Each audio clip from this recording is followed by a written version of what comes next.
أعوذ بالله من الشيطان الرجيم بسم الله الرحمن الرحيم رب اشرح لي صدري ويسر لي أمري واحلل عقدة من لساني يفقهوا قولي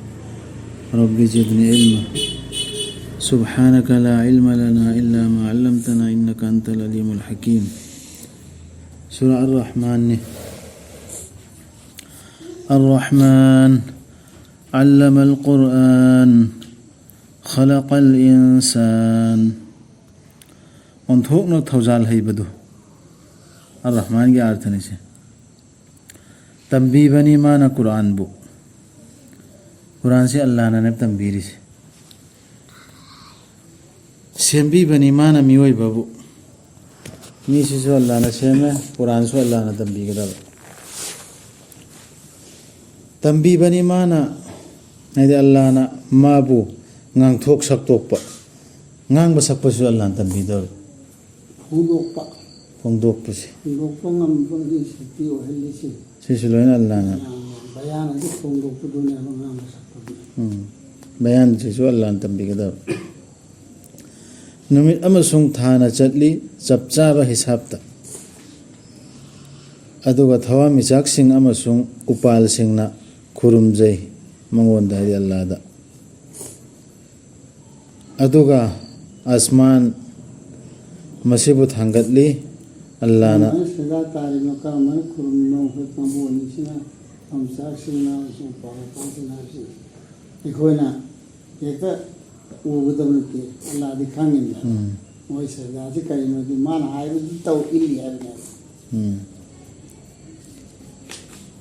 अदुना इंसान दी हाय भी अदुगा आसमान मसीबु थांगतली अल्लाह ना वांगना अमसुंग थंबीखिबनी अल्लाह ना फलादु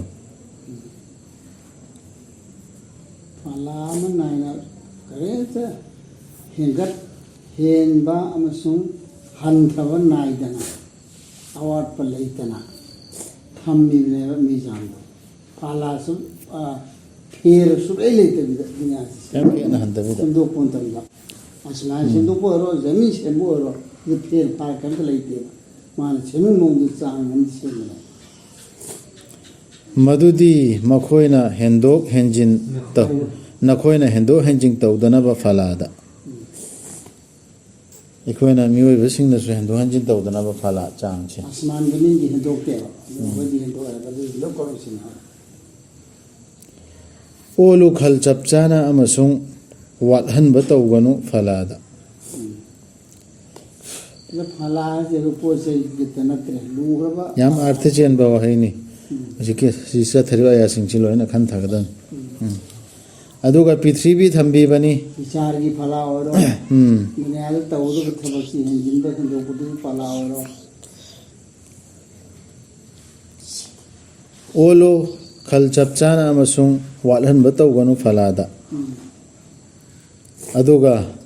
पृथ्वी थंबी बनी मधुबो माना है अल्लाह ना जीव सिंगिदम अदुमना तौना बनेबा आइना आसमान जमीन से मगा फला थमिसी चुमना चलोने होय हाइबे खंगना बने साइंटिफिक ओइबा या छुनी से अलल तपना तेवा इन तौसी तेसी अदुगा पृथ्वी थंबी बनी मधुबो अल्लाह ना जीव सिंगिदम लैहल्ली मधुदा ओहै अमसुंग खजूर पांबी सिंग खयोम पानबा अमदी महै मरोंग मकू पानबा अमसुंग मनम नुंगसीबा पांबी सिंग हाना जी लई मनम नुंगसीबा खसी मपाल और के लई हसी मपान बुनेवा अदरा मपान मखै से लोय लई को फूल को अदु रेहान दु लोय चन से रेहान है पुनी रेहान को पोलम से लई रसू रेहान है सिद्धि कमन ना भाई आपको अदुना करम बथौजाल सिंगनो नखोय गी रब की नखोय अनीना यारोय दौरिबा सिमे आम सिना होय न तौरी ने जिनगन jinga insan कसैले रुन्थ्यो अदुम तंगा उजैनिका इंसान हाइसे कमन हाइनु काइनो न यादि चाहिँ लो सेमिने न न चारि बसे पुनु लो न नखोइ दम त मकु दम त सेमिने लो नखोइ नि नाम क यादि सिन काइनो अते लो नि याए ब मकु उपालोपान उसे वया सासन लोइना बियालान हाइ इले नखोइ नि यादि काइनो चाहिँ अन्त नखोइ नि कना सेम खिमाना मिओइ बाबू खरंग खरंग लाउबा लैतानदगी चफु सानबगी अदुगुम्बा चफु सारदो कंहनबदो अदुमैना कंहनबादि मै चंगे तेंगे लाइदना अदुगा सेम खिमाना जिनबु मैखु थोक्तबा मैरीदगी अदुना करम करम बथौजाल सिंगनो नखोइगी रबकी नखोइ अनीना यारोइदोरिबा मादी रबनी नोंपोक अनीगी अमसुंग रबनी नोंचुप अनीगी अदि नखोइ सेम खिदि सिन सेम बनेबा आइना मथंग थाक थाक नाइना फुल अमो ओय देगी देखोम अमो ओय मैं तोर थाक थाक नाइना म देखोम फंजी लले जो फुल ओय हले कंहलगा अदे को मई को थारे मई थारगा नदर कंहलगा खंग खंग लावरे सुमै तोर थाक थाक नाइना तौरब मतुंगदना होइदि सेमइना अदु ममांगदि कैसो ओरम नतेब नो अदु सवाई कामदि या किनगा आइले मरो संग हाइदि सुगना त रबनी नोंपोक अनीगी अमसुंग रबनी नोंचुप अनीगी अदुना करम करम बथौजाल सिंगनो नखोइगी रबकी नखोइ अनीना यारोइदोरिबा थादोरक ईमाना हाइदि अल्लाहना समुद्र अनी नकल नकल थेंगना हंदुना लई मखोइ अनीगी मरक्ता संबल अमा अदुना लानसिन नदे मखोइ अनी अदुना करम करम बथौजाल सिंगनो नखोइगी रबकी नखोइ अनीना यारोइदोरिबा सिदे करी थौजाल ओइबा हां दुरोनी लानसिन नदे नखोइ दमक्तने बदु तौरिदु नखोइ येंगनबा दमक्तने नखोइ खुदम दुखानबा दमक्ता ai ngambay सकतिसे मासे खांगो तौरिबनेबा समुद्रोनी से अमना आयाक पोरे अमना थुम ओरे अनि दुताइजिन म पाकना नदि लयबा पाकना नदि लयरगा महावदो अमगा मु तिन्नदेबा सिंगक तरा सिक्सा सिक्सी नगोय दमक तौरि मोइसि नखोइ येंगनबा दमक करी करम पोरनो नखोइ यानिंग दिसे सेमि सेमि थोगी मखोइ अनी मक्तगी मुक्ता अमसुंग पोहाल जिगी समुद्र अनीद्रगी अदुना करम करम बथौजाल सिंगनो नखोइगी रबकी नखोइ अनी जैसु थो यारोइदोरिबा मुक्ता फंगी अदगी अथुम जैसु फंगे मागिनी जहाज सिंधु पालवांगना थांगत्तुना होलिबा समुद्रदा चिंजाउ सिंगुम मरजान सु या खलमा मरजान सु मेहर जान सु है मरजान सु है मागिनी जहाज सिंधु पालवांगना थांगत्तुना होलिबा समुद्रदा चिंजाउ सिंगुम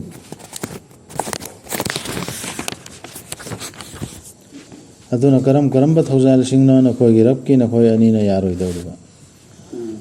मसीगे मथक्ता लैबा पुमनमक मांगखिगदबनी अदुगा हाइदि पिछ किमीन सि लुलुना करम याइनो हमरजान करम याइनो से सिलोन खंगेबा अदुना नेबा सि हाइसि पृथ्वी सि मथक्ता लैबा लोइ मांगखिगदबनी को अदुगा लैहौगनी नंगी रबकी माइथोंग चिंग लेम्बा अमसुंग इज्जत की मपू ओइबिरिबा अदुना करम करम बथौजाल सिंगनो नखोइगी रबकी नखोइ अनीना यारोइदोरिबा आसमान सिंग अमसुंग पृथ्वीदा लैबा पुमनमकना नीजबनी मंगोंदा हाइदि अल्लाहदा नुंगती नुमित खुदिंगी लैबनी मादि अनौबा सिंजांग अमदा नीबने दिमान मागी लोन आसमान दा लेपुन मनसु पृथ्वीदा लैबा पुनमकना सुमिसु यावरे लोले यावरे को सासन से यावरे उचे ओया से यावरे उपालपन से यावरे मनपि समावाति वाला अर्धाई बिना अदुगी सिंगुना मतम ले फिरता मागी डिमांड तौरमी सवाल तौरमी क्वेश्चन तौरमी डिमांड तौरमी मागी अवाला पाल मावंदता ꯀꯅꯥꯝꯇ ꯅꯠꯇꯦꯕ ꯑꯩꯉꯣꯟꯗꯇꯅꯦꯕ ꯅꯈꯣꯏ ꯅꯤꯔꯤ ꯄꯨꯝꯅꯃꯛꯁꯤ ꯑꯗꯨꯅ ꯀꯔꯝꯕ ꯑꯗꯨꯅ ꯃꯥꯒꯤ ꯊꯧꯖꯥꯜꯁꯤꯡꯅꯣ ꯍꯥꯜꯂꯁꯤ ꯅꯨꯃꯤꯠ ꯈꯨꯗꯤꯡꯒꯤ ꯀꯩꯕꯁꯤ ꯑꯥꯗ ꯍꯥꯜꯂꯕꯅꯦ ꯅꯨꯃꯤꯠ ꯈꯨꯗꯤꯡꯒꯤ ꯂꯩꯕꯅꯤ ꯃꯥꯗꯤ ꯑꯅꯧꯕ ꯁꯤꯟꯖꯥꯡ ꯑꯃꯗ ꯀꯅꯥꯅꯣ ꯃꯥꯒꯤ ꯑꯜꯂꯥ ꯑꯜꯂꯥꯍꯁꯤ ꯑꯅꯧꯕ ꯁꯤꯟꯖꯥꯡ ꯑꯃꯗ ꯂꯩꯕꯅꯗꯤ ꯑꯣꯟꯅ ꯑꯣꯟꯅ ꯑꯑꯣꯟ ꯑꯑꯣꯟ ꯆꯥꯗ ꯂꯩꯕꯩ ꯋꯥ ꯅꯠꯇꯦ ꯉꯁꯤꯅ ꯊꯧꯖꯥꯜꯁꯤ ꯌꯥꯝ ꯇꯧꯕ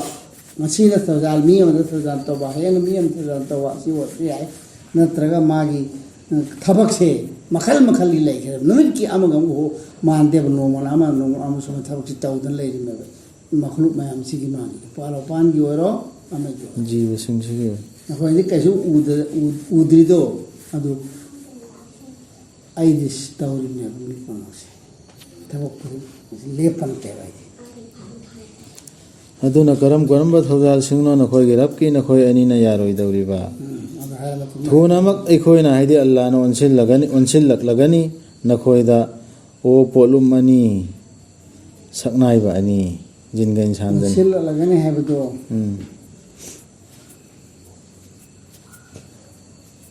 أيها الثقلان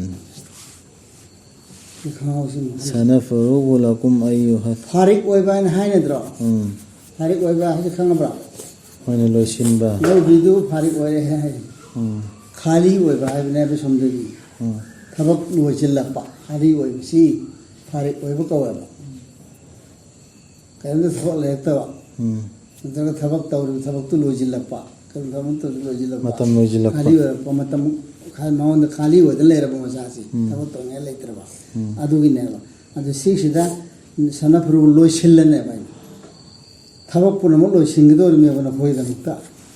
ꯂꯣꯏꯁꯤꯟꯕꯁꯤ ꯀꯔꯤ ꯊꯕꯛꯅꯣ ꯍꯦꯛꯇ ꯁꯨꯃꯥꯏꯅ ꯊꯥꯗꯣꯛꯇꯅ ꯊꯝꯒꯗꯕ ꯅꯠꯇꯦꯕ ꯅꯈꯣꯏꯁꯤ ꯊꯕꯛ ꯑꯂꯣꯏꯕ ꯑꯃ ꯀꯌꯥꯃꯨꯛ ꯅꯨꯃꯤꯠꯇ ꯍꯤꯁꯥꯞ ꯀꯤꯇꯥꯕ ꯇꯧꯅꯤ ꯍꯥꯏꯗꯣ ꯑꯗꯨ ꯂꯣꯏꯔꯛꯀꯗꯧꯔꯤꯕꯅꯤ ꯑꯗꯨꯅꯤ ꯍꯥꯏꯔꯤꯁꯤ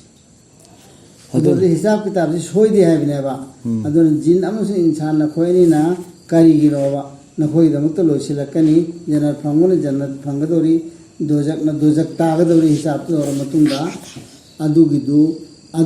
ꯇꯧꯅꯤ ꯍꯥꯏꯔꯒ ꯅꯈꯣꯏꯅ ꯀꯔꯤꯒꯤꯅꯣꯕ ꯅꯈꯣꯏ ꯑꯅꯤꯅ ꯌꯥꯅꯤꯡꯗ꯭ꯔꯤꯁꯤ ꯀꯔꯝꯕ ꯅꯤꯌꯃꯇꯅꯣ ꯅꯈꯣꯏꯗꯃꯛꯇꯅꯦꯕ ꯁꯤ ꯇꯧꯔꯤ ꯄꯨꯝꯅꯃꯛꯁꯤ ꯀꯔꯤꯒꯤꯅꯣ ꯅꯈꯣꯏꯅ ꯌꯥꯅꯤꯡꯗ꯭ꯔꯤꯁꯤ ꯑꯗꯨꯅ ꯀꯔꯝꯕ ꯊꯧꯖꯥꯜꯁꯤꯡꯅꯣ ꯅꯈꯣꯏꯒꯤ ꯔꯕꯀꯤ ꯅꯈꯣꯏ ꯑꯅꯤꯅ ꯌꯥꯔꯣꯏꯗꯧꯔꯤꯕ ꯑꯣ ꯖꯤꯟ ꯑꯃꯁꯨꯡ ꯃꯤꯑꯣꯏꯕꯒꯤ ꯀꯥꯡꯕꯨ ꯉꯝꯂꯕꯗꯤ ꯅꯈꯣꯏꯅ ꯂꯥꯟꯊꯣꯛꯈꯤꯕ ꯑꯁꯃꯥꯟꯁꯤꯡ ꯑꯃꯁꯨꯡ ꯄ꯭ꯔꯤꯊꯤꯕꯤꯒꯤ ꯅꯥꯀꯜꯁꯤꯡꯗꯒꯤ ꯂꯥꯟꯊꯣꯛꯈ꯭ꯔꯣ ꯉꯝꯂꯣꯏ ꯅꯈꯣꯏ ꯂꯥꯟꯊꯣꯛꯄ ꯁꯛꯇꯤ ꯌꯥꯎꯗꯅ ꯑꯜꯂꯥꯗꯒꯤ ꯑꯗꯨꯅ ꯀꯔꯝꯕ ꯊꯧꯖꯥꯜꯁꯤꯡꯅꯣ ꯅꯈꯣꯏꯒꯤ ꯔꯕꯀꯤ ꯅꯈꯣꯏ ꯑꯅꯤꯅ ꯌꯥꯔꯣꯏꯗꯧꯔꯤꯕ ꯑꯁꯃꯥꯟꯗ ꯅꯈꯣꯏ ꯀꯗꯥꯏ ꯆꯠꯂꯨꯗꯣꯔꯤꯅꯣ ꯑꯗꯨꯛ ꯉꯝꯃꯦꯅ ꯈꯜꯂꯁꯦꯕ ꯑꯗꯨ ꯀꯗꯥꯏ ꯆꯠꯂꯨꯗꯣꯔꯤꯅꯣ ꯆꯠꯐꯝ ꯂꯩꯇꯦꯕ ꯅꯈꯣꯏꯒꯤ ꯑꯩꯉꯣꯟꯗꯇꯅꯦꯕ ꯂꯥꯛꯀꯗꯧꯔꯤꯁꯤ ꯊꯥꯔꯛꯀꯅꯤ ꯅꯈꯣꯏ ꯑꯅꯤꯒꯤ ꯅꯊꯛꯇ ꯃꯩꯒꯤ ꯃꯩꯔꯤ ꯑꯃ ꯑꯃꯁꯨꯡ ꯃꯩꯈꯨ ꯉꯝꯖꯔꯣꯏ ꯅꯈꯣꯏ ꯑꯅꯤꯅ ꯃꯗꯨꯗꯒꯤ ꯅꯁꯥꯕꯨ ꯉꯥꯛꯊꯣꯛꯆꯕ ꯑꯜꯂꯥꯍꯅ ꯁꯛꯇꯤ ꯑꯃ ꯄꯤꯔꯛꯑꯗꯤ ꯅꯨꯃꯤꯠ ꯊꯥꯁꯨ ꯌꯧꯕ ꯉꯝꯃꯦꯗꯅ ꯊꯥ ꯌꯧꯕ ꯉꯝꯃꯦꯗꯅ ꯁꯨꯃꯥꯏꯅ ꯑꯁꯃꯥꯟ ꯐꯥꯎ ꯂꯥꯟꯊꯣꯛꯄ ꯉꯝꯃꯛꯄ ꯌꯥꯏ ꯍꯥꯏꯕꯗꯤ ꯈꯨꯗꯝꯅꯤ ꯄꯤꯔꯨꯗꯅ ꯃꯦꯔꯥꯖꯗꯕꯨꯗꯤ ꯃꯪꯗ ꯈꯪꯗꯦ ꯀꯩꯗ ꯈꯪꯗꯦ ꯂꯥꯟꯊꯣꯛꯈ꯭ꯔꯦꯗꯅ ꯁꯤꯗ ꯇ꯭ꯔꯤꯃꯨꯟꯇꯥꯕ ꯌꯧꯈ꯭ꯔꯦꯕ ꯑꯗꯨꯒꯤ ꯃꯊꯪꯗ ꯀꯔꯤꯝꯇ ꯂꯩꯈꯤꯗ꯭ꯔꯦꯕ ꯑꯔꯣꯏꯕꯗꯨꯅꯤ ꯁꯤꯗ ꯇ꯭ꯔꯤꯃꯨꯟꯇꯥꯍꯥꯁꯤ ꯑꯔꯣꯏꯕ ꯕꯣꯔꯣꯏ ꯄꯥꯝꯕꯗꯨ ꯑꯗꯨꯅ ꯂꯣꯏꯔꯦ ꯁꯩꯇꯥꯟ ꯖꯤꯟꯗꯤ ꯄꯥꯏꯈꯠꯇꯅ ꯃꯩ ꯆꯥꯛꯇꯅ ꯂꯪꯊꯔꯛꯏꯗꯅ ꯃꯩꯕꯨꯟ ꯀꯥꯞꯊꯔꯛꯏꯗꯅ ꯑꯗꯨꯃꯥꯏꯅ ꯃꯤꯁꯨ ꯄꯥꯏꯈꯠꯅꯕ ꯍꯣꯠꯅꯕꯗ ꯃꯩ ꯀꯥꯞꯄꯛꯀꯅꯤ ꯍꯥꯏꯔꯤꯁꯤꯅꯤ ꯑꯗꯨ ꯉꯝꯃꯣꯏꯕ ꯅꯪ ꯂꯥꯟꯊꯣꯛꯄ ꯂꯥꯟꯊꯣꯛ ꯆꯠꯄꯅꯦ ꯑꯩ ꯉꯥꯛꯇ ꯁꯤꯅꯦꯕ ꯑꯩ ꯉꯥꯛꯇ ꯀꯔꯝꯕ ꯂꯥꯟꯊꯣꯛꯀꯗꯧꯔꯤꯕ ꯍꯧꯖꯤꯛ ꯁꯥꯏꯟꯁ ꯃꯈꯣꯏꯅ ꯅꯩꯅꯗꯅ ꯌꯥꯝ ꯀꯥ ꯍꯦꯟꯖꯤꯟꯕ ꯈꯔꯆꯥ ꯇꯧꯔꯅꯨꯅ ꯊꯨꯒꯥꯏ ꯌꯩꯈꯥꯏꯕ ꯄ꯭ꯔꯤꯊꯤꯕꯤꯒꯤ ꯅꯦꯆꯔꯦꯜꯁꯤ ꯁꯣꯛꯍꯟꯒꯅꯣꯅ ꯍꯥꯏꯗꯅ ꯇꯧꯅꯈꯤꯗꯅ ꯑꯗꯨꯒꯤ ꯁꯤꯒꯤ ꯁꯨꯔꯥꯁꯤꯒ ꯌꯥꯝ ꯃꯔꯤ ꯂꯩꯅꯤ ꯑꯗꯨꯒꯤ ꯃꯇꯥꯡ ꯑꯍꯧꯕꯗꯒꯤ ꯍꯧꯈ꯭ꯔꯤꯁꯦ ꯑꯗꯨ ꯐꯂꯥꯗꯨ ꯆꯞ ꯃꯥꯟꯅꯅ ꯊꯝꯕ ꯌꯥꯝ ꯄꯟꯈꯤꯗꯅ ꯆꯥꯡ ꯑꯃꯗ ꯊꯝꯅꯕꯒꯤ ꯆꯥꯡꯗꯨ ꯀꯥꯏꯍꯟꯕ ꯉꯝꯃꯣꯏꯕ ꯑꯗꯨꯗꯤ ꯆꯥꯡꯗꯣ ꯀꯥꯏꯍꯟꯕ ꯉꯝꯃꯣꯏ ꯀꯥꯏꯍꯜꯂꯨꯔꯗꯤ ꯁꯣꯛꯀꯗꯧꯔꯤꯕ ꯑꯗꯨꯅ ꯀꯔꯝꯕ ꯊꯧꯖꯥꯜꯁꯤꯡꯅꯣ ꯅꯈꯣꯏꯒꯤ ꯔꯕꯀꯤ ꯅꯈꯣꯏ ꯑꯅꯤꯅ ꯌꯥꯔꯣꯏꯗꯧꯔꯤꯕ ꯑꯗꯨꯗꯒꯤ ꯑꯁꯃꯥꯟꯁꯤ ꯁꯦꯒꯥꯏꯔꯕ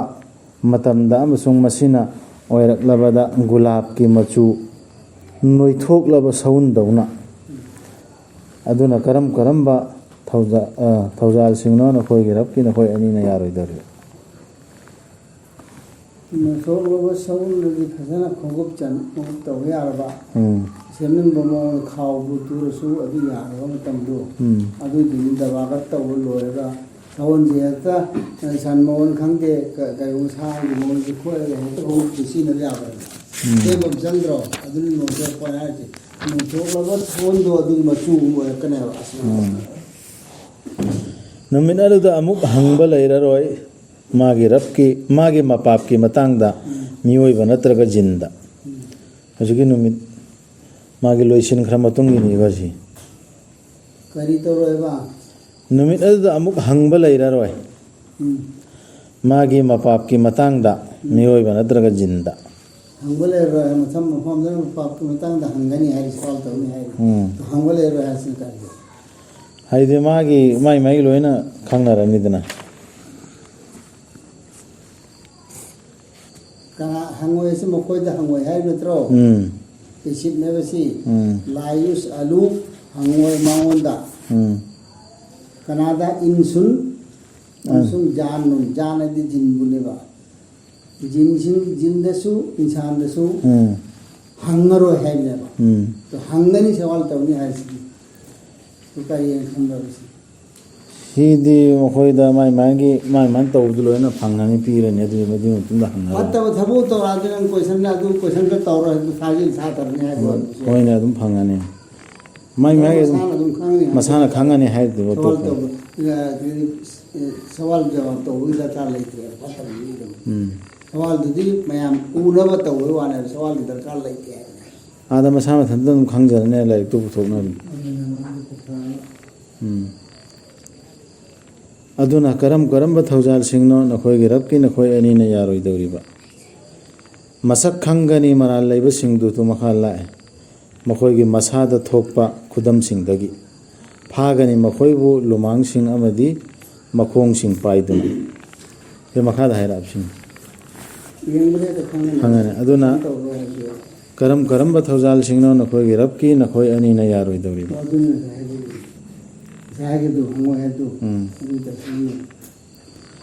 masi jahannam haibaduni madubu yakhidabadu mara leibasingna koina chatkani makhoina madudi miyam da aisi insaf tawri ni haido mohon insan na jinana khangna ba hangbai wane ba adu hangbai darkar di ba du allah na khangda ba ki hangbadi dai ba masa khangani masan chu khangani dum khangani masa khangani allah na si yembada dum khangada ne hangbai darkar le ande khangda le koina chatkani makhoina madu amasung asauba isinge marakta brong sauba aduna karam ba thaujal singno na khoigi rabki na khoi anina yaroi dauriba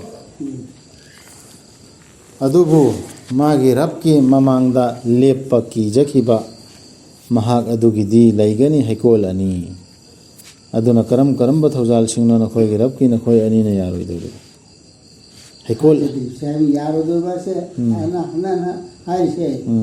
yada ba se thajda kari no thajda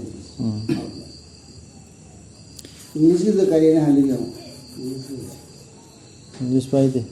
kari yaro do ba na hali bra natra thajro do ba na hali tajib ki arth se machin thi ba ne na hai ba inkar tawdu thi ba ni na hai si tajib ko ba nasin thi na hai do na hai se kazzab tajib ko si wasi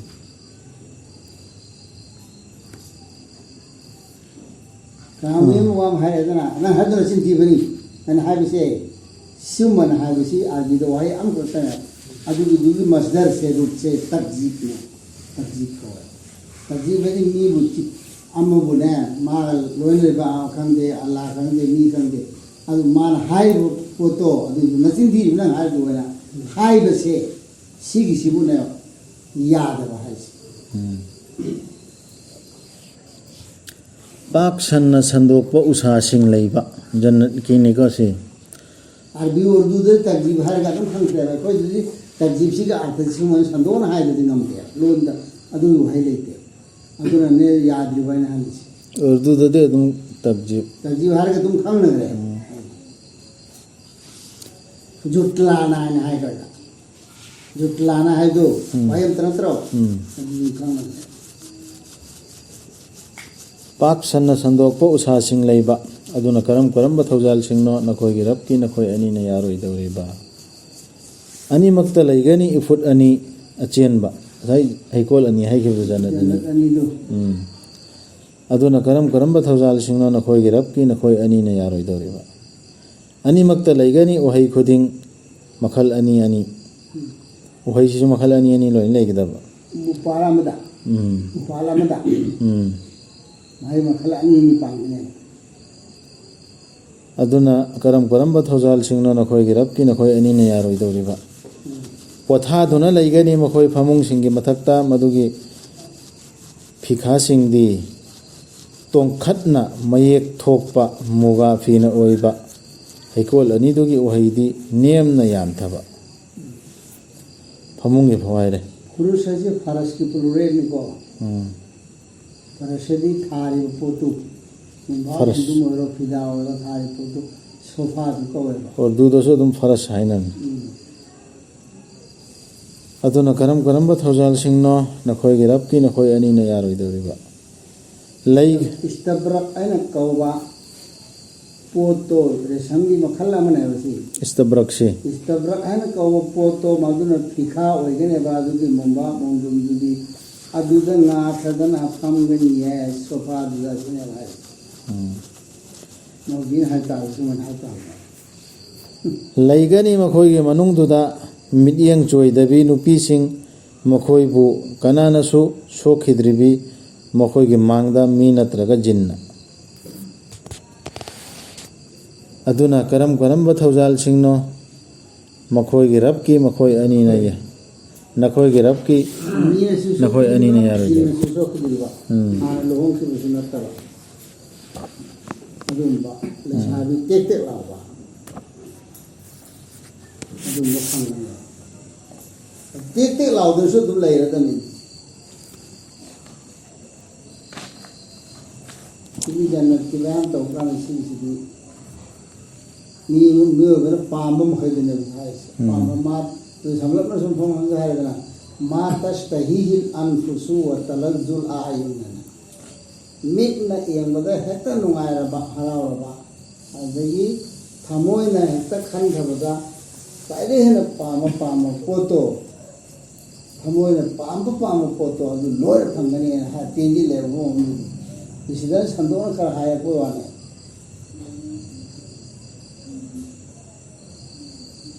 मखोइदु तंफा अमदि पोहालगुम ओइरबा Kanan नुपी सिंदु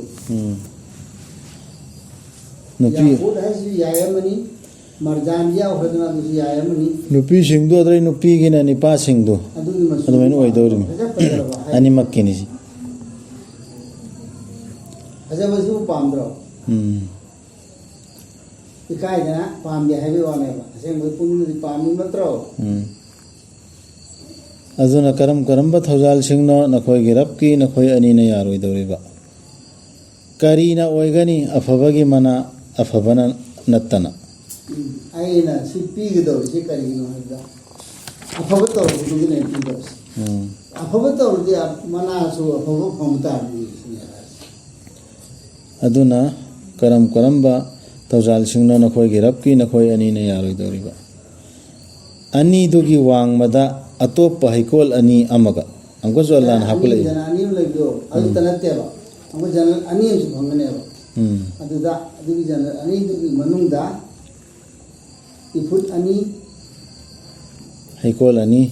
नते इफुट अनि अमसु इफुट अनि दु करिन हायने मखा इफुट अनि दु करिबा नदा खतान दु जिगा आयतु पुन आता लोन अनि दुगी वांग मदा अतोप हैकोल अनि अमगा अदुना करम करम बथौजाल सिंगनो नखोय गिरब की नखोय अनि न यारोय दौरिबा अनि मक मुसिन्ना संगबा अनि कया सुबा यानो 62 यारा हेउदी आइ हसियौदी सुनु अदुना करम करम बथौजाल सिंगनो नखोय गिरब की नखोय अनि न यारोय दौरिबा अनि मक मुसिन्ना संगबा ꯍꯦꯛ ꯁꯪꯕꯁꯤ ꯀꯌꯥꯝ ꯁꯥꯊꯤꯅ ꯁꯪꯕꯒꯦ ꯍꯥꯏꯕꯗ ꯈ꯭ꯋꯥꯏꯗꯒꯤ ꯍꯦꯟꯅ ꯐꯖꯕ ꯑꯁꯪꯕꯗꯣ ꯑꯁꯪꯕꯁꯤ ꯃꯈꯜ ꯁꯪꯕꯒꯤ ꯀ꯭ꯋꯥꯂꯤꯇꯤꯁꯤ ꯃꯥꯟꯗꯦꯗꯅ ꯈꯔꯅ ꯁꯪꯕ ꯌꯥꯝ ꯁꯪꯕ ꯍꯥꯏꯅ ꯁꯤꯗ ꯃꯨꯁꯨꯛ ꯃꯨꯕ ꯑꯩꯈꯣꯏ ꯁꯪꯕ ꯐꯖꯕ ꯐꯖꯕ ꯃꯨꯁꯨꯛ ꯃꯨꯕ ꯑꯩꯈꯣꯏ ꯁꯪꯕ ꯍꯦꯛ ꯁꯪꯃꯟꯗꯅ ꯃꯨꯕ ꯃꯥꯟꯕ ꯐꯖꯕꯗ ꯀꯔ ꯂꯥꯎꯕ ꯑꯗꯨꯝꯕꯗ ꯃꯇꯥꯅꯦ ꯑꯗꯨꯅ ꯀꯔꯝꯕ ꯊꯧꯖꯥꯜꯁꯤꯡꯅꯣ ꯅꯈꯣꯏ ꯑꯅꯤꯅ ꯌꯥꯔꯣꯏꯗꯧꯔꯤꯕ ꯅꯈꯣꯏꯒꯤ ꯔꯕꯀꯤ ꯅꯈꯣꯏ ꯑꯅꯤꯅ ꯌꯥꯔꯣꯏꯗꯕ ꯍꯥꯏꯕ ꯀꯔꯤꯅꯣ ꯑꯁꯪꯕꯁꯤ ꯐꯪꯗꯣꯏꯁꯤ ꯖꯅꯠꯇꯨ ꯑꯅꯤꯃꯛꯇ ꯌꯥꯎꯕ ꯀꯥꯝꯊꯣꯔꯛꯄ ꯏꯐꯨꯠ ꯑꯅꯤ ꯑꯅꯤ ꯖꯅꯠ ꯑꯅꯤꯃꯛꯇ ꯌꯥꯎꯅꯦꯕ ꯀꯥꯝꯊꯣꯔꯛꯄ ꯏꯐꯨꯠ ꯑꯅꯤ ꯑꯅꯤ ꯈꯔ ꯈꯔꯇ ꯁꯪꯕꯁꯤ ꯐꯥꯎ ꯃꯤ ꯋꯥꯈꯜ ꯅꯨꯡꯉꯥꯏꯅꯕꯅ ꯆꯠꯂꯤ ꯅꯠꯇ꯭ꯔꯣ ꯀꯣꯏꯕ ꯆꯠꯂꯤ ꯅꯠꯇ꯭ꯔꯣ ꯕꯥꯔꯇ ꯖꯅꯠꯀꯤꯁꯤ ꯀꯔꯤ ꯑꯣꯏꯅꯤ ꯑꯗꯨꯅ ꯀꯔꯝꯕ ꯊꯧꯖꯥꯜꯁꯤꯡꯅꯣ ꯅꯈꯣꯏꯒꯤ ꯔꯕꯀꯤ ꯅꯈꯣꯏ ꯑꯅꯤꯅ ꯌꯥꯔꯣꯏꯗꯧꯔꯤꯕ ꯑꯅꯤꯃꯛꯇ ꯂꯩꯕ ꯎꯍꯩ ꯈꯖꯨꯔ ꯄꯥꯝꯕꯤꯁꯤꯡ ꯑꯃꯁꯨꯡ ꯀꯐꯣꯏꯁꯤꯡ ꯍꯦꯟꯅ ꯑꯅꯤꯃꯛꯇꯨꯔꯅꯤꯀꯣ ꯑꯗꯨꯅ ꯀꯔꯝꯕ ꯊꯧꯖꯥꯜꯁꯤꯡꯅꯣ ꯅꯈꯣꯏꯒꯤ ꯔꯕꯀꯤ ꯅꯈꯣꯏ ꯑꯅꯤꯅ ꯌꯥꯔꯣꯏꯗꯧꯔꯤꯕ ꯁꯤꯗ ꯅꯨꯄꯤꯔꯣꯝꯗ ꯄꯜꯂꯤꯁꯤꯗꯣ ꯑꯃ ꯍꯧꯒꯦꯕ ꯅꯨꯄꯤꯗꯗꯤ ꯄꯟꯗꯦꯗꯅ ꯅꯨꯄꯥ ꯐꯖꯕ ꯍꯥꯏꯅ ꯑꯗꯨ ꯄꯟꯕꯩ ꯗꯔꯀꯥꯔ ꯂꯩꯇ꯭ꯔꯦꯕ ꯅꯨꯄꯥꯗꯨꯁꯨ ꯑꯗꯨꯝ ꯐꯖꯗꯧ ꯑꯅꯤꯃꯛꯀꯤꯅꯤ ꯁꯤ ꯑꯅꯤꯃꯛꯀꯤꯅꯤ ꯅꯨꯄꯤ ꯑꯟꯇ ꯄꯜꯂꯝꯃꯤꯁꯤ ꯍꯥꯟꯅ ꯅꯤꯄꯥꯗ ꯕꯌꯥꯟ ꯇꯧꯔꯝꯃꯤꯗꯅ ꯑꯗꯨꯒꯤꯅꯤ ꯅꯨꯄꯤ ꯑꯅ ꯍꯟꯈ꯭ꯔꯤꯁꯤ ꯍꯧꯖꯤꯛꯁꯨ ꯅꯨꯄꯥꯗ ꯐꯝꯗ꯭ꯔ ꯑꯌꯥꯝꯕꯅ ꯅꯨꯄꯤ ꯃꯈꯣꯏ ꯄꯔꯗꯥꯗ ꯂꯩꯍꯟꯈꯤꯕꯗꯨ ꯑꯗꯨꯅ ꯁꯤ ꯑꯅꯤꯃꯛꯀꯤꯅꯤ ꯃꯈꯣꯏꯗꯨꯗ ꯂꯩꯔꯤꯕ ꯑꯐꯕꯤ ꯆꯪꯈꯣꯜꯂꯕꯤ ꯅꯨꯄꯤꯁꯤꯡ ꯈꯩꯔꯥꯇꯨꯟ ꯍꯤꯁꯥꯟ ꯑꯗꯨꯅ ꯀꯔꯝꯕ ꯊꯧꯖꯥꯜꯁꯤꯡꯅꯣ ꯅꯈꯣꯏꯒꯤ ꯔꯕꯀꯤ ꯅꯈꯣꯏ ꯑꯅꯤꯅ ꯌꯥꯔꯣꯏꯗꯧꯔꯤꯕ ꯃꯁꯛ ꯐꯖꯕꯤꯁꯤꯡ ꯊꯠꯆꯤꯟꯗꯨꯅ ꯊꯝꯂꯛꯂꯤꯕꯤ ꯗꯝꯕꯨꯔꯁꯤꯡꯒꯤ ꯃꯅꯨꯡꯗ ꯍꯨꯔꯅ ꯍꯥꯏꯕꯗꯨ ꯍꯨꯔꯁꯦ ꯑꯩꯈꯣꯏꯅ ꯇꯣꯉꯥꯟꯕ ꯖꯤꯕ ꯑꯃ ꯑꯣꯏꯅ ꯂꯥꯟ ꯄꯤꯒꯗꯧꯔꯤꯃꯦ ꯋꯥꯈꯜꯗ ꯂꯥꯛꯇ꯭ꯔꯣ ꯂꯥꯛꯄꯅꯤ ꯍꯨꯔꯃꯨꯛ ꯐꯖꯩ ꯀꯔꯥꯏꯅ ꯍꯥꯏꯕꯗꯨ ꯍꯨꯔꯁꯤ ꯖꯤꯕ ꯇꯣꯉꯥꯟꯕ ꯅꯠꯇꯦ ꯑꯉꯧꯕꯤ ꯍꯥꯏꯅ ꯒꯣꯔꯤ ꯍꯥꯏꯅ ꯒꯣꯔꯤꯒꯥꯇꯁꯦ ꯍꯧꯔꯥꯒꯤ ꯄꯨꯂꯨꯔꯦꯅ ꯍꯧꯔꯥꯁꯦ ꯍꯧꯔꯥ ꯁꯐ꯭ꯔꯥ ꯍꯥꯏꯗ ꯅꯨꯄꯤꯗ ꯑꯁꯐꯔꯒꯤ ꯄꯨꯂꯨꯔꯦꯜ ꯀꯔꯤꯅꯦꯕ ꯁꯤ ꯃꯦꯁꯀꯨꯂꯤꯟ ꯐꯦꯃꯤꯅꯤꯟꯅꯦꯕ ꯑꯁꯐꯔꯅ ꯃꯦꯁꯀꯨꯂꯤꯟ ꯁꯐ꯭ꯔꯥꯅ ꯐꯦꯃꯤꯅꯤꯟ ꯑꯁꯐꯔꯗꯤ ꯑꯁꯪ ꯀꯔꯤ ꯍꯥꯏꯕ ꯑꯉꯥꯡꯕꯤ ꯍꯥꯏꯕꯅꯦꯕ ꯁꯐ꯭ꯔꯥꯅ ꯑꯉꯥꯡꯕ ꯁꯐ꯭ꯔꯥ ꯍꯥꯏꯔꯒꯅ ꯑꯉꯥꯡꯕꯤ ꯅꯨꯄꯤ ꯁꯐ꯭ꯔꯥ ꯀꯧꯕ ꯂꯩꯇ꯭ꯔꯣ ꯑꯉꯥꯡꯕꯤ ꯍꯥꯏꯕꯅꯤ ꯖꯍꯔꯥ ꯑꯖꯍꯔ ꯍꯥꯏꯔꯒꯅ ꯑꯔꯪꯕꯤ ꯑꯉꯧꯕꯤ ꯖꯍꯔꯥ ꯍꯥꯏꯔꯒꯅ ꯑꯃꯅ ꯃꯤꯁꯀꯨꯂꯤꯟ ꯑꯃꯅ ꯐꯦꯃꯤꯅꯤꯟꯅꯦꯕ ꯁꯤꯁꯤ ꯑꯗꯨ ꯁꯤꯗ ꯑꯩꯅ ꯍꯥꯏꯅꯤꯡꯉꯤꯁꯤ ꯀꯩꯅꯣ ꯑꯗꯨꯗꯤ ꯍꯥꯏꯔꯤꯁꯤ ꯍꯨꯔꯨꯝ ꯃꯛꯁꯨꯔꯥꯇꯨꯟ ꯍꯨꯔꯨꯟꯁꯦ ꯀꯅꯥꯒꯤ ꯄꯨꯂꯨꯔꯦꯜ ꯍꯥꯏꯕ ꯍꯧꯔꯥꯒꯤ ꯍꯧꯔꯥꯁꯤꯅ ꯐꯦꯃꯤꯅꯤꯟ ꯀꯔꯤ ꯋꯥꯍꯦꯠ ꯁꯤꯡꯒꯜ ꯑꯗꯒꯤ ꯍꯨꯔ असना प्लूरल नेबा गोरी गोरी आंखें वाली है रो गोरी गोरी वो औरतें हूर की अर्थ से हूर की में अंगों अंगों भी है नेबा फजब फजब है जो है रो करता फजब फजब बनुपी नेबा अदु की जो मकसूरातुन फिल क़याम के अर्थ करेगा थच्चिंदुना थमलकलिबी तंबूर सिंह मनुंगदा कसरदी कुमजिनबा खाजिनबा खाजिनबा अदुने कसर के अर्थ से कसर से पूरा दलान से कोई पूरा दलान से खाजिले थंद्रो अदुनि मकसूरातुन फिल क़याम अदि कनाम त उदनबा कुमजिनदन थमिबा तंबूर सिंगदा तंबूर दुसु करी तंबूर नो दु अदुगे जुयावे हदीस यावे तंबूर सिंग अदुके मति फजबा लुपा उवा की नती हिराम मुक्ता याय मैम से सिगी सिने ओदो तंबूर है अदि तंबूर दा खाजिन थम्मी अदुना करम कोई दमता अफबता वदि सिनेबा हबि अय अदुना करम करम थौजाल सिंह न खोय गिरब की न खोय एनी ने यारोय दौरिबा मखोय बु कनाना सु सोखिद्रिबी मखोय के मांगदा मी नत्रगा जिन्ना ꯖꯅꯔꯦꯜ ꯑꯅꯤꯒꯤꯗ ꯉꯁꯥꯏ ꯍꯥꯏꯈꯤꯕꯗꯣ ꯑꯗꯨꯒ ꯆꯞ ꯃꯥꯟꯅꯩ ꯍꯧꯖꯤꯛꯁꯨ ꯑꯃꯨꯛꯀ ꯍꯜꯂꯛꯏ ꯁꯤꯅꯤꯄꯥꯒꯤꯁꯨ ꯅꯨꯄꯤꯒꯤꯁꯨ ꯄꯨꯟꯅꯒꯤꯅꯤ ꯖꯅꯔꯦꯜ ꯂꯣꯏꯅ ꯑꯅꯤꯒꯤꯁꯨ ꯑꯃꯨꯛ ꯖꯅꯔꯦꯜ ꯑꯅꯤ ꯀꯣꯟꯅ ꯖꯅꯔꯦꯜ ꯑꯅꯤ ꯑꯃꯁꯨ ꯐꯪꯒꯅꯤ ꯍꯥꯏꯗꯅ ꯑꯗꯨ ꯖꯅꯔꯦꯜ ꯑꯅꯤꯗꯨꯒꯤꯅꯦꯕ ꯑꯃꯥꯟꯗꯅ ꯍꯥꯏꯁꯦ ꯑꯗꯨꯁꯨ ꯁꯨꯃꯥꯏꯅ ꯇꯧꯕꯅꯦꯕ ꯑꯗꯨꯅ ꯀꯔꯝꯕ ꯊꯧꯖꯥꯜꯁꯤꯡꯅꯣ ꯅꯈꯣꯏꯒꯤ ꯔꯕꯀꯤ ꯅꯈꯣꯏ ꯑꯅꯤꯅ ꯌꯥꯔꯣꯏꯗꯧꯔꯤꯕ ꯉꯥ ꯊꯥꯗꯨꯅ ꯂꯩꯒꯅꯤ ꯃꯈꯣꯏꯅ ꯑꯁꯪꯕ ꯃꯣꯟꯇꯦꯛꯁꯤꯡ ꯑꯃꯁꯨꯡ ꯆꯪꯈꯣꯜꯂꯕ ꯒꯂꯤꯆꯥ ꯐꯤꯗꯥꯁꯤꯡꯒꯤ ꯃꯊꯛꯇ ꯑꯕꯀꯥꯔꯤ ꯍꯥꯏꯁꯦ ꯑꯗꯨꯝ ꯈꯪꯒꯗꯕꯁꯦ ꯑꯉꯥꯡ ꯑꯄꯤꯛꯄ ꯑꯃꯗ ꯅꯤꯡꯊꯧꯒꯤ ꯃꯅꯥꯛꯇ ꯂꯩꯔꯤꯕ ꯄꯣꯠ ꯆꯩꯁꯤꯡꯗꯨ ꯅꯠꯇ꯭ꯔꯒ ꯑꯉꯥꯡ ꯑꯄꯤꯛꯄꯗꯁꯨ ꯀꯔꯤꯝꯇ ꯅꯤꯡꯊꯧꯒꯤ ꯃꯅꯥꯛꯇ ꯅꯤꯡꯊꯧꯁꯤ ꯃꯅꯥꯛꯇ ꯄꯣꯠ ꯆꯩ ꯀꯔꯤ ꯂꯩꯕꯒꯦ ꯃꯥꯒꯤ ꯂꯛꯖꯔꯤꯒꯤ ꯀꯔꯤ ꯀꯔꯤ ꯂꯩꯕꯒꯦ ꯈꯪꯕ ꯍꯣꯠꯅꯕ꯭ꯔꯥ ꯍꯥꯏꯕ ꯑꯗꯨꯅꯤ ꯁꯤ ꯑꯩꯈꯣꯏꯁꯨ ꯈꯪꯉꯣꯏ ꯍꯥꯏꯕꯁꯤ ꯈꯪꯗꯕꯅꯤꯅ ꯑꯕꯀꯥꯔꯤꯅ ꯀꯧꯕ ꯐꯖꯔꯕ ꯍꯩꯅꯦꯕ रफ है कौबा अवकारी कौबा चंखोलब फजरब लेरमनी मफमदुदा लेने अदुना करम थौजाल सिंगनो नखोय रबकी नखोय अनीना यारोइदोरिबा याइफबगी मसकनी नंगी रबकी मिंगलेंदी चिंगलेंबा अमसुंग इज्जत की मपु ओइरिबा रफिन खुद रसे उर्दू ददी सब्ज कालीन हरी कालीन है फिदा थारी तो कालीन का कारपेट का है जिगोना तो